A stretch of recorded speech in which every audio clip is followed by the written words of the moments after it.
See the problem. కొంత సొమ్ము 3 ఇయర్స్లో 4% వడ్డీ రేటు చొప్పున 2240 మొత్తం అయింది. అదే సొమ్ముపై 6 నెలల కాలానికి 3.5% వడ్డీ రేటు చొప్పున వడ్డీ ఎంత? సో అమౌంట్ వచ్చి 2240 is equal to principal amount find out చేయాలి. 1 plus rate of interest 4 time 3 years by 100. 4 టేబుల్లో 425 sir.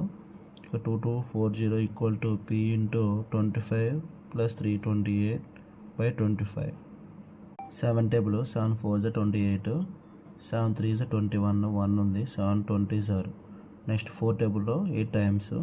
So P is equal to 25 into 80. So 2000 వచ్చింది మనకి. Interest equal PTR by 100. So ఇక్కడ ఏమవుతుంది మనకి 6 2 సార్. ఇక్కడ 2 zeros క్యాన్సిల్. ఇక్కడ 0 ఇక్కడ డెసిమల్ పాయింట్ రిమూవ్ అయిపోతుంది. 2 టేబుల్లో ఇది 1 టైము 35 రూపీస్ వచ్చింది. సో ఆప్షన్ ఏమవుతుందంటే మనకి 3 అవుతుంది.